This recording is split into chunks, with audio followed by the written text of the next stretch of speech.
Alors, bonjour. C'est déjà vu, bien sûr. Donc moi, je suis Laurent Munoz. Je viens de Montpellier, je suis praticien en EFT, Emotional Freedom Techniques, et je me suis formé à la thérapie familiale et à l'approche systémique à l'association Réseau et Famille à Montpellier, la Grande Motte. Voilà. J'ai été directeur d'établissement de la protection de l'enfance pendant 3 ans. Et au préalable, initialement, j'avais une formation d'éducateur spécialisé. Aujourd'hui, je suis psychothérapeute. Et aujourd'hui, j'avais envie de partager avec vous quelque chose qui me tient à cœur, qui est l'utilisation de l'EFT dans la thérapie de couple, de famille, on va dire les interventions systémiques. Alors, comme je suis quelqu'un d'anxieux et d'obsessionnel, j'ai tout écrit, bien sûr, et bon, voilà. Donc je vais un petit peu improviser, mais en même temps, je vais m'appuyer sur mon support. Il y aura quelques photos qui viendront un peu illustrer mon discours. Et ensuite, bien sûr, avec Antonio, on répondra à vos questions. Alors, qu'est-ce que l'EFT? Déjà, dans la salle, est-ce que certains peuvent lever la main s'ils ont déjà entendu parler ou connaissent l'EFT, Emotional Freedom Techniques? Ok, d'accord. Un petit quart. Ouais, très bien, effectivement. Il y a des tapotements. Alors, c'est une technique, l'EFT, de gestion du stress et des émotions, une technique psychocorporelle qui mobilise le corps et l'esprit. Ça associe, on dira, une des branches de la médecine chinoise au travers de l'acupuncture, du repérage de la cartographie des méridiens, sauf que, effectivement, en EFT, on n'utilise pas d'aiguille. C'est une variante émotionnelle de l'acupuncture, mais sans aiguille. La spécificité de l'EFT, c'est qu'on va aussi mobiliser des thérapies ou des approches plus contemporaines, dites thérapies d'exposition, d'acceptation. Voilà. Et on va combiner, tout en stimulant, des points que je vais vous montrer tout de suite. Ouais, je vais éteindre, je pense. Ouais, merci. Alors, j'ai fait un petit peu de EFT ce matin, tout en roulant par rapport à mon appréhension de l'intervention, puisque c'est la première fois que je fais ça. Donc c'est moins pire, mais ça reste encore. C'est bon, je l'ai vu. Ça va aller mieux dans quelques minutes, je pense. Ok. Alors, là, je toque. Voilà. On la voit partiellement. Donc, alors, comme vous pouvez le voir, l'idée, c'est, dans un premier temps, quand je reçois... donc, je vais rester concentré sur les situations avec une mère et sa fille. D'accord, je pense que je vais citer que cette vignette clinique, même si effectivement, bon, on verra peut-être après avec une situation de couple. Donc l'idée, c'est que je reçois une petite fille, bon, je vais vous lire le récit. En fait, voilà, c'est en recevant une petite fille de 8 ans, accompagnée par sa mère. Les parents étaient séparés. L'enfant vivait avec sa mère, que l'apport de l'EFT s'est imposé. Donc c'était... Vraiment, je n'avais pas du tout envisagé de le faire, ça s'est présenté comme ça et je me suis dit, ben, pourquoi pas, je vais proposer. Le récit qui avait été fait par sa mère en présence de l'enfant, donc dans le cabinet, mettait en avant la souffrance de l'enfant, eu égard à l'absence régulière du père dans le quotidien de cet enfant. Cette petite fille ne souhaitait pas en parler. Je lui ai donc proposé dans un premier temps d'utiliser un ourson en peluche sur lequel j'avais préalablement apposé de petits cœurs magiques. Alors, je suis désolé pour l'organisation. Donc ça, c'est les points d'EFT qu'on pourra revoir tout à l'heure, finalement, ensemble. Alors, cette fiche est disponible sur le site de l'IFPEC, qui est l'Institut français de psychologie énergétique clinique, IFPEC, et vous pouvez la télécharger, hein. Il n'y a aucun souci. Hein. Donc j'ai été formé à l'IFPEC pour ce qui est de la technique EFT. ensuite, je vais vous montrer, je pense... Ah.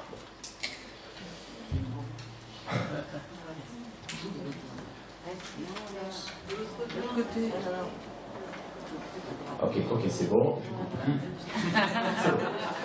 Alors, pardon. Bon, là, on ne voit pas trop, et moi, c'est comme c'est pas... Je n'arrive pas à le bidouiller. Bon. Alors, en fait, sur le petit ourson, on peut percevoir des petits cœurs. C'est des petits cœurs que j'ai apposés et qui permettent, en fait, pour un enfant de moins de 8 ans, souvent, parce que bon, après, c'est un peu... Bon, ça peut être utilisé, mais bon, en dessous de 8 ans, c'est très adapté. Si l'enfant ne veut pas parler, ou même si l'enfant a des choses à dire. Moi, je suis parti du principe qu'on allait utiliser le nounours pour circulariser la parole et l'émotion. Donc du coup, comme j'avais des éléments du récit de ce qui faisait souffrance de cette petite, qui avait été rapporté par sa mère, j'ai proposé d'inventer une histoire concernant le nounours, qui ressemblait un petit peu parallèle. Et je lui ai proposé à la petite fille de stimuler les points, les cœurs magiques, pour aider le petit ourson à aller mieux. Donc la petite a tout de suite souri, alors qu'elle était assez fermée dans un premier temps. Et finalement, ensuite, je lui ai dit que le nounours, il paraissait aller mieux. Et je lui ai proposé, si elle était d'accord, pour faire pareil sur elle. Voilà, et qu'elle allait me recopier finalement. Et elle était d'accord. Voilà. Et effectivement, il y a des choses qui ont pu s'exprimer. Et dans un deuxième temps, la maman, elle, quand je l'ai invitée à s'exprimer sur ce que ça lui avait fait d'entendre sa fille s'exprimer, eh bien, il y a des émotions qui sont venues. Et du coup, j'ai proposé à la mère de faire de l'EFT aussi en présence de sa fille. Donc du coup, on s'est retrouvés avec... alors, au début, il y avait la mère, la fille et moi-même. On a parlé pendant quelques temps. Ensuite, j'ai proposé à la mère d'aller dans la salle d'attente et que je travaille un petit peu avec sa fille. Et quand on a eu fini, j'ai invité la mère à revenir. Et c'est là, quand le récit de la petite a été formulé, que la mère a eu des émotions. Et donc, du coup, j'ai proposé à la mère de faire de l'EFT aussi. Voilà. Donc, du coup, on était en triangulation, si je puis dire.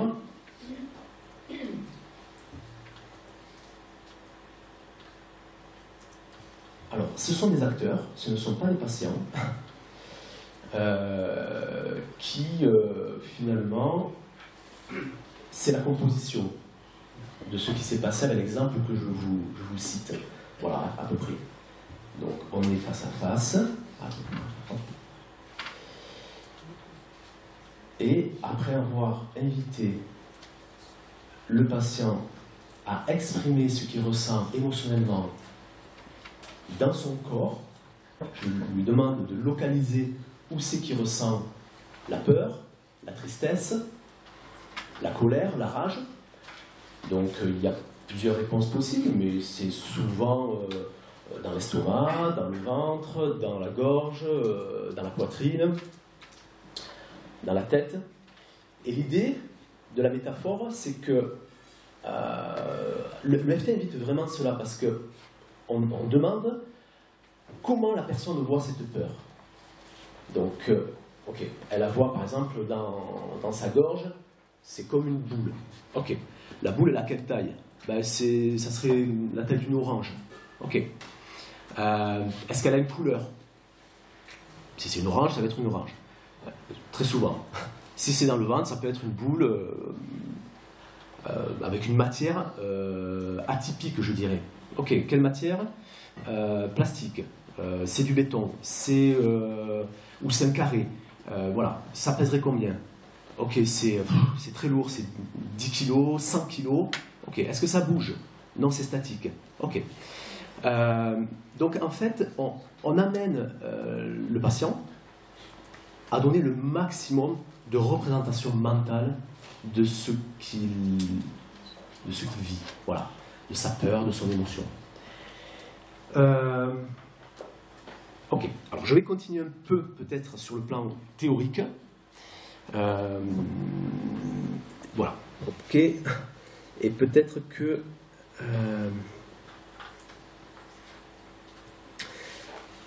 Toc, toc, toc, toc, toc.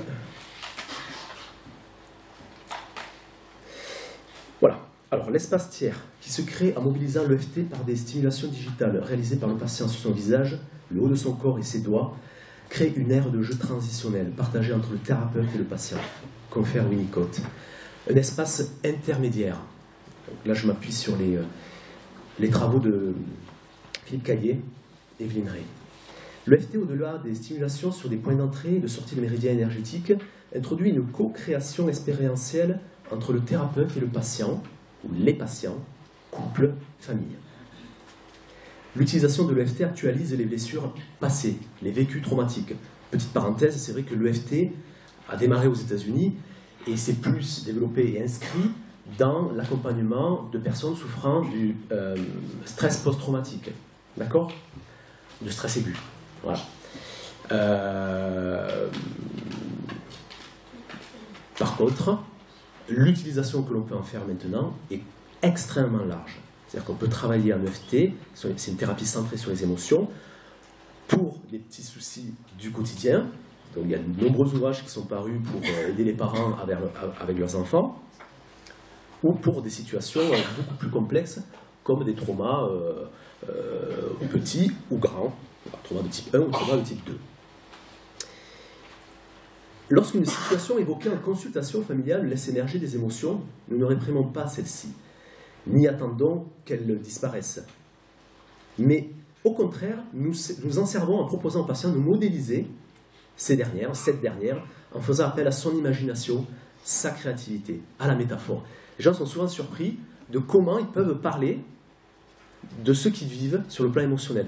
Certaines, quand ils n'arrivent pas à visualiser, ils disent « Ah ben non, je l'ai nulle part, la peur. » Bon, on avance un petit peu, des fois souvent ça reste dans la tête, et bon, petit à petit, j'invite la personne à fermer les yeux, et du coup, hop, il y a quelque chose qui vient et qui surprend bien souvent les personnes. Cet espace intermédiaire ainsi le but consiste à inviter le patient à localiser le plus précisément possible l'émotion qu'il ressent dans son corps, d'indiquer une couleur qui pourrait être associée, une texture, comme je vous l'ai dit tout à l'heure, une matière particulière, une température, une forme, un objet, un lieu, un paysage. Les éléments métaphoriques qui vont être proposés par le patient font appel à sa subjectivité, à son intuition, à sa représentation mentale, à sa construction de sa réalité, sa vision et son rapport au monde. Nous pouvons dès lors utiliser ces éléments métaphoriques, les percepts exprimés et ressentis par le patient dans le cadre de la stimulation digitale des points d'acupuncture sur son propre corps. Ce dernier suit alors le thérapeute dans la progression de la séance, qui reprend les caractéristiques subjectives et métaphoriques évoquées par le patient au préalable. Dans ce sens, l'EFT, comme espace tiers de co-créativité, peut revêtir les caractéristiques d'un objet flottant, comme ainsi nommé par Philippe Caillé. L'utilisation de l'EFT permet l'intégration des éléments cognitifs, émotionnels et sensoriels associés à un souvenir traumatique. Bon, je peux parler de Pierre Janet, psychologue français, neurologue, qui sur ses travaux, c'est un des premiers, je dirais, il disait qu'un souvenir traumatique est mémorisé sous forme fragmentaire, caractérisé par une déliaison entre les différents aspects cognitifs, émotionnels et sensoriels de ce souvenir. Et c'est vrai qu'en EFT, la personne va parler de tout, de la scène qu'elle a vécue éventuellement, qui fait douleur. Donc j'ai le souvenir de cette situation de couple là, pour le coup, un couple de retraités, et une situation de violence de monsieur lors d'un repas vis-à-vis de la petite fille. Eh bien, les avait amenés dans un processus de consultation, médecin psychiatre, psychologue, et ensuite vers moi. Et finalement, on a travaillé l'émotion qui émergeait de ce monsieur, qui était très forte, en présence de son épouse, parce que son épouse lui en voulait beaucoup aussi, lui s'en voulait beaucoup, et finalement, il y a vraiment eu un relâchement, physique et émotionnel à la sortie de la séance. J'ai revu ces personnes plusieurs fois, en couple, et une fois, la femme avait souhaité travailler quelque chose toute seule, elle est venue toute seule, l'autre fois c'était le mari, et ensuite ils sont revenus ensemble, et en lien avec d'autres approches, d'autres thérapeutes qu'ils voyaient à l'extérieur, les choses se sont vraiment régulées et apaisées, à tel point qu'au sein de sa famille, il a pu présenter ses excuses et demander pardon le jour de Noël à ses enfants, parce que c'était quelque chose qu'on avait abordé dans la ronde de FT aussi. On l'avait induit avec son accord, bien évidemment. Ce qui s'est passé, en fait, à la première, quand j'ai reçu cette petite fille avec sa mère, je me suis dit, mais finalement, j'avais suivi un cours, une conférence sur les neurones miroirs, et on nous avait fait voir une vidéo de Vilayanur Ramachandran, et qui citait Giacomo Rizzolatti, aussi, qui, dans les années 90, a travaillé sur les neurones miroirs, et qui poursuit avec son équipe actuellement. Et finalement, Ramachandran dit que nous avons un système miroir, okay, et que ce système miroir, il est sollicité quand on voit quelqu'un en face de nous faire un mouvement, d'accord? Ou si, après l'avoir fait plusieurs fois, et qu'on intègre qu'il va le refaire, on perçoit l'intention qu'il va pouvoir le refaire. Et donc, dans le système miroir et les neurones miroirs de l'observateur, l'imagerie par résonance magnétique fonctionnelle et l'électroencéphalographie a montré que, en fait, notre système miroir est activé au même titre que l'acteur, dans une moindre mesure. Et donc du coup, je me suis dit, mais finalement, si on fait les tapotements ensemble, les stimulations, il y a quelque chose de l'autre qui est partagé, de l'émotion de l'autre, déjà, et en plus, effectivement, il désactive la part émotionnelle de l'autre qu'il aurait pu peut-être récupérer ou, depuis longtemps, ou là, au moment où c'est dit, et finalement, il désactive aussi. Alors, petite parenthèse, quand on s'active en parlant du problème qu'on ressent, c'est le système sympathique. Donc, c'est l'aire amygdalienne qui est sollicitée dans le système limbique du cerveau, et l'aire amygdalienne, ainsi que l'hippocampe, l'amygdale est surtout le siège des émotions, et particulièrement de la peur et de l'anxiété. Particulièrement. La stimulation des entrées de méridiens et des entrées-sorties de méridiens énergétiques vient solliciter par contre le système orthosympathique, parasympathique. Et ça vient calmer l'activation de l'amygdale, qui elle, quand elle s'active, elle sécrète du cortisol. Bon, une des hormones du stress, il y en a plusieurs. Donc avec tous les effets délétères que ça peut avoir sur les organes, sur le vieillissement des cellules et tout le reste. Donc l'EFT a toutes ses raisons d'être comme outil de gestion du stress et des émotions, mais il a toutes ses raisons d'être dans ce qu'on peut proposer en thérapie de couple et de famille quand il y a une émotion qui émerge et une situation un peu épineuse, aiguë. Il y a cette dimension de circularisation aussi, voilà, de triangulation, qui est intéressante. Avec l'utilisation du nounours, rajoute un objet tiers qui va servir un petit peu à déplacer son émotion finalement, et par un mécanisme de projection, si on peut dire.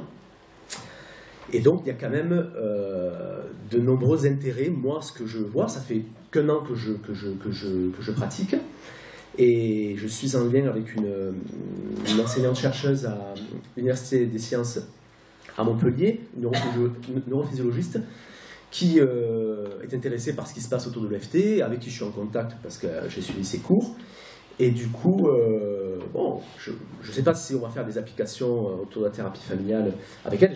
En tout cas, moi je suis très ouvert si quelqu'un peut faire un lien, bien sûr. Elle, c'est par rapport à la douleur chronique qu'on va travailler. Mais ce qui est intéressant, c'est que quand même, l'émotion de l'autre, elle nous connecte. Il faut quand même savoir que notre cœur il exerce un champ électromagnétique, là en ce moment, à peu près de 3 mètres. C'est-à-dire que là, je suis connecté, entre guillemets, voilà. Bon, ça, c'est vrai que c'est les recherches en neurosciences qui se développent et qui montrent tout cela. Il y a la physique quantique, bien évidemment. Mais, bon, je pense qu'il y a quand même quelque chose à creuser autour de ça. Alors, les neurones miroirs, j'en ai parlé, mais bon, je ne vais pas faire un cours là-dessus, je n'ai pas les compétences. Les intérêts thérapeutiques, bon, je les ai un peu évoqués, hein. Mais ce serait prise en compte du vécu et du ressenti émotionnel du ou des patients, en présence des différents éléments du système impliqué de ce dernier, ou de ces derniers.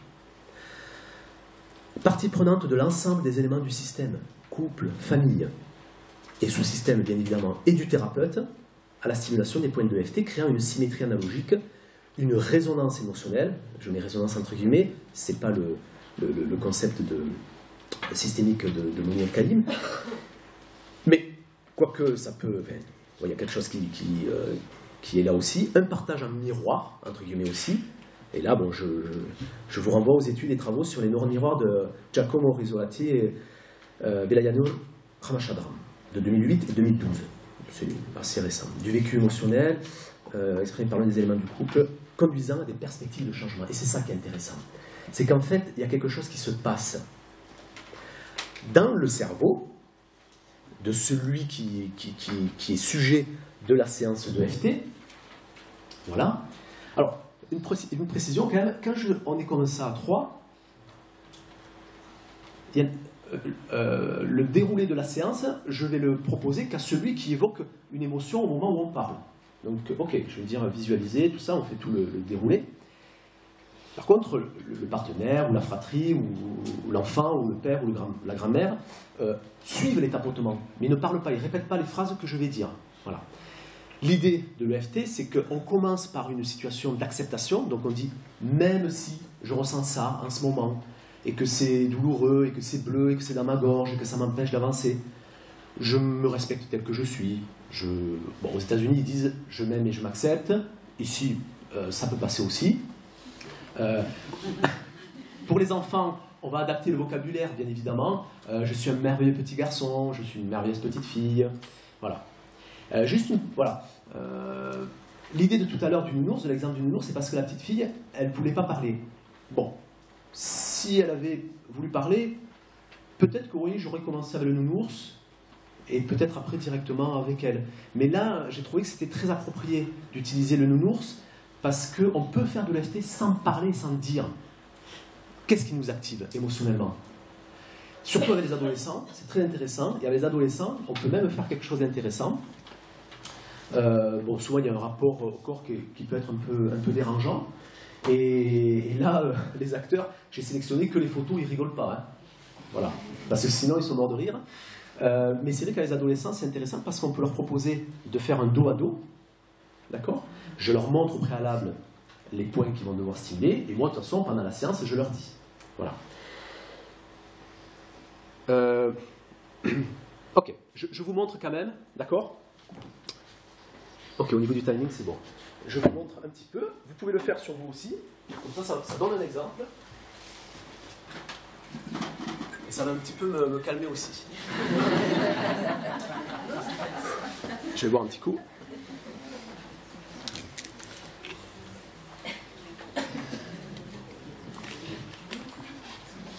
La clé en EFT, c'est de bien boire, d'être bien hydraté. Comme c'est une thérapie plutôt énergétique, je dirais, et que notre corps est composé de 70 à 80% d'eau, par cet effet piézoélectrique, c'est un phénomène physico-chimique, mécanique surtout, qui transforme l'impact sur la matière en énergie. C'est ces points-là qui vont ensuite, dans ces micro-canaux que sont les méridiens, l'énergie va circuler. Voilà. Donc, plus on est précis en EFT, même si ça paraît des fois saugrenu, j'ai les patients, ils disent quelque chose qu'ils visualisent, ils n'auraient jamais imaginé pouvoir dire ça. C'est pas grave, on le prend. Si le cerveau l'amène, c'est qu'il y a quelque chose. Et c'est que c'est juste, finalement. Et du coup, voilà, il faut être bien hydraté et être bien précis. Alors l'idée, je vous montre le protocole avec... ok. Pour que vous suivez, je vais vous montrer aussi. Okay. Ouais, ça va être compliqué, ouais. Bon. Ouais, ok. Ok, c'est bon, super. Vous me voyez, à peu près? Ouais, ok. Alors, l'idée, c'est qu'on commence la séance par la stimulation d'un point que l'on appelle le point karaté. Voilà, vous pouvez, si vous voulez, voilà. Peu importe, droite ou gauche. Voilà. Et l'idée, c'est, voilà. Alors, je vais parler de moi, mais peut-être que pour certains, ça peut activer quelque chose et résonner. Même si je ressens du stress dans mon ventre, donc là, c'est moi, hein. Donc, pas besoin de répéter, bien évidemment, je vais faire juste moi comme exemple. J'accepte l'émotion qui vient, je m'aime et je m'accepte tel que je suis. Même si je ressens ce stress dans mes tripes, que c'est chaud et que ça me fait transpirer et que j'ai peur de ne pas être cohérent quand je parle devant une auditoire, je m'aime et je m'accepte tel que je suis. Voilà. On le fait 3 fois. Ça. Okay, on peut stimuler un autre point qui est un point neurolymphatique que je ne vous montre pas là, mais qui permet de travailler sur ce qu'on appelle les inversions psychologiques. Les bonnes raisons que l'on a de maintenir un problème. Les bonnes raisons inconscientes. Voilà. Ensuite, on décline tous les éléments de la phrase de préparation sur les différents points de la fiche. Donc, ce stress dans mon ventre. Donc ça, c'est sommet de la tête. Voilà. Ce stress dans mon ventre. Coin de l'œil. Donc, ou des deux côtés, on fait comme ça, ou alors, juste d'un côté. Ce stress dans mon ventre. Alors, côté des yeux, c'est dans mes tripes. Je ressens de la chaleur. Ce stress est bleu. Ce stress est bleu, sous les yeux, pardon. Voilà. Sous le nez. Ce stress dans mes tripes qui est blanc aussi. Je transpire. Donc, dans le creux du menton. Sous les clavicules. Voilà. C'est un point qui est utilisé sous les clavicules. Alors, sous les têtes des clavicules, c'est un point vraiment qui fait abaisser l'émotion de manière assez conséquente. Il y en a plusieurs autres points. Ce point est utilisé souvent en EMDR aussi. Hein. Voilà, la technique papillon. Voilà. Il y a des connexions, j'en parle pas trop pour pas, voilà, mais il y a des connexions. Ok. Sous les bras. Voilà, alors pareil, d'un côté. Sous les pecs. Ce stress dans mon ventre qui me tiraille. Ça commence à redescendre. L'angle de l'ongle face à vous. Je me sens un peu mieux. Alors, c'est vrai qu'il y a une notion de... L'EFT s'inscrit aussi dans des approches cognitivo-comportementales. On est d'accord. Mais pas au sens d'un protocole que certaines thérapies TCC peuvent avoir. C'est quand même... C'est autrement plus fluide, je dirais. Bon, je veux pas... Bon, parce que... Alors, là, hein, on saute l'annulaire et on va sur l'auriculaire. Voilà. On revient au point karaté. Et en fait, on termine, l'annulaire, on l'a sauté parce que le méridien de l'annulaire, il passe entre les deux, là, entre l'auriculaire et l'annulaire, dans le sillon. Voilà. Voilà, on fait des pauses, doucement, on boit, voilà. Donc, voilà un petit peu un exemple de protocole de FT que l'on peut faire.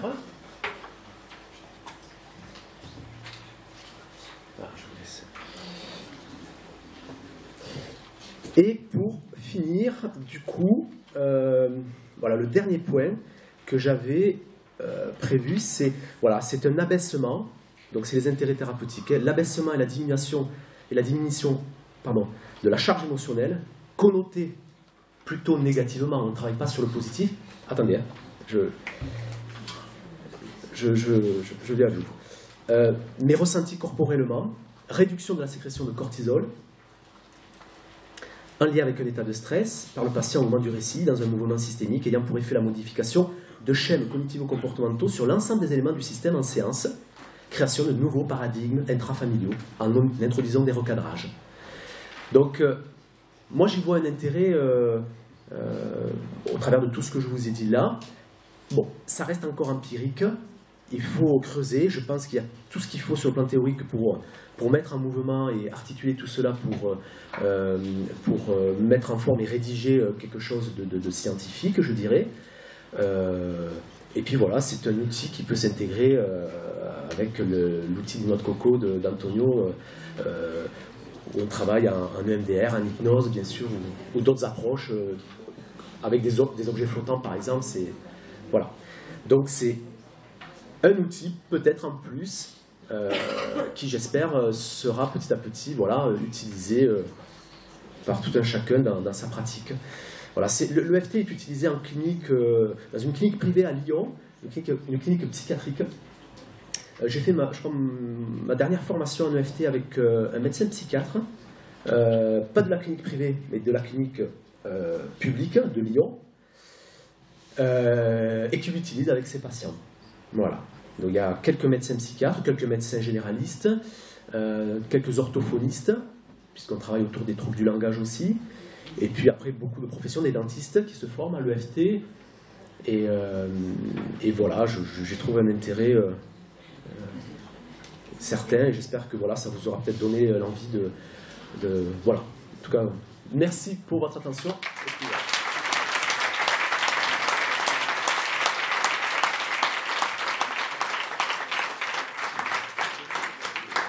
Oui, madame.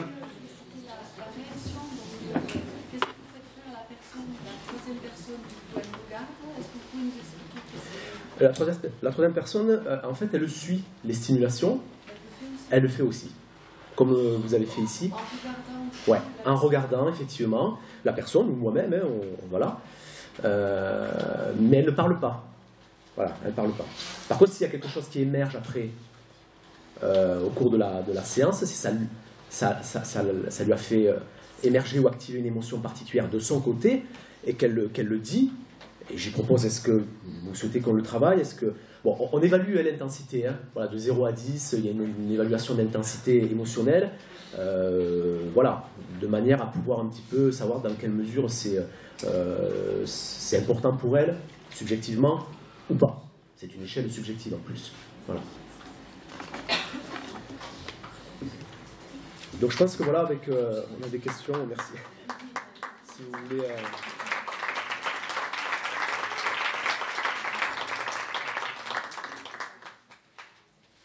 Est-ce que c'est une technique que les gens peuvent reproduire chez eux? Oui. Sans être... Oui, complètement. Complètement. Il y a un principe d'auto-éducation et d'auto-formation. Alors, avec prudence pour certaines situations, bien évidemment, vous verrez tous les livres d'EFT qui sont en vente dans le public, enfin, ouais, précise à chaque fois que si la situation est un petit peu trop aiguë ou difficile, il faut aller vers un praticien formé. Mais par contre, vous voyez là, j'ai un des derniers livres d'un de mes formateurs, Jean-Michel Guret. Voilà, c'est Fini les chagrins, les peurs, les colères avec l'EFT, aider votre enfant à mieux vivre ses émotions.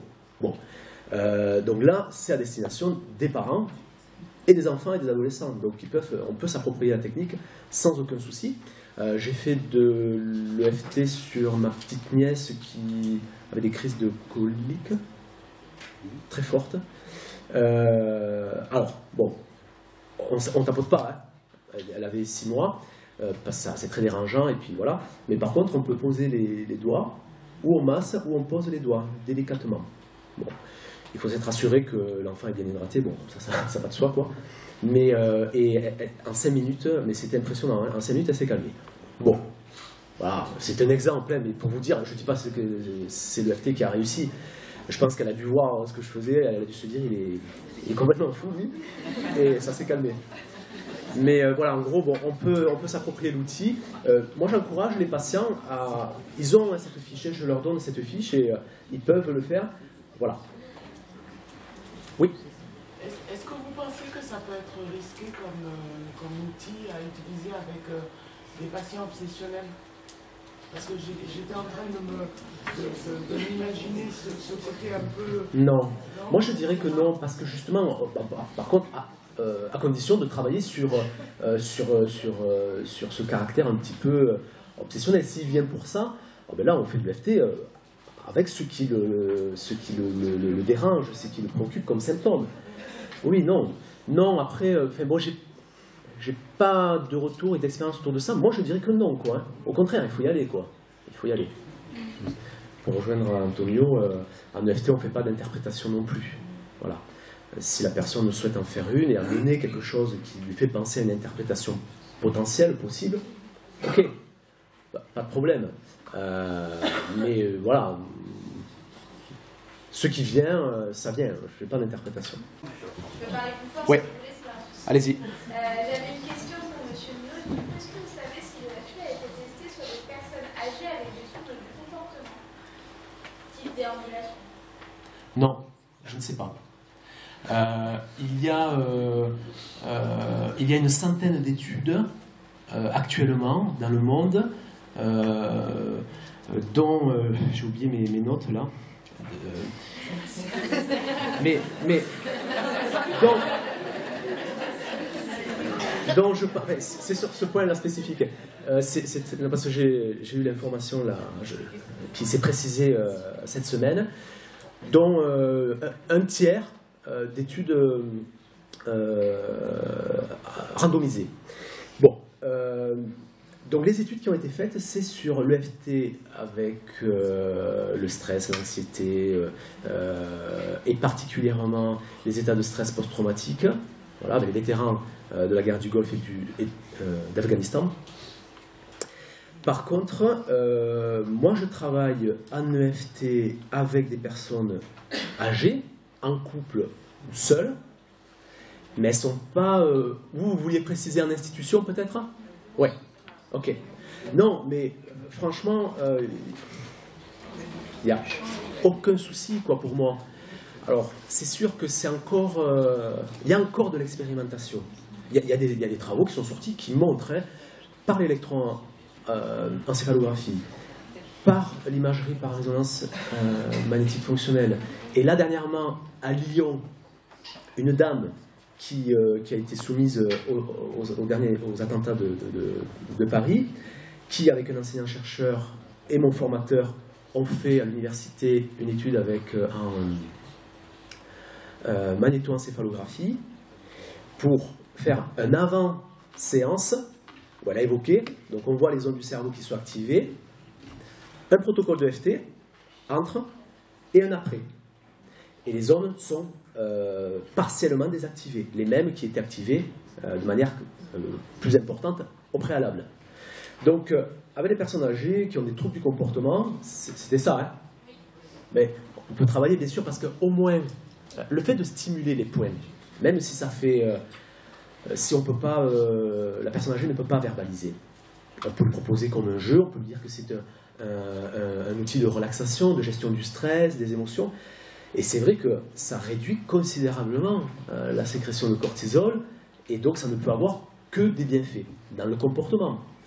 Après, voilà, on ne sait pas trop encore vraiment qu'est-ce qui se passe dans l'infiniment petit au niveau du cerveau.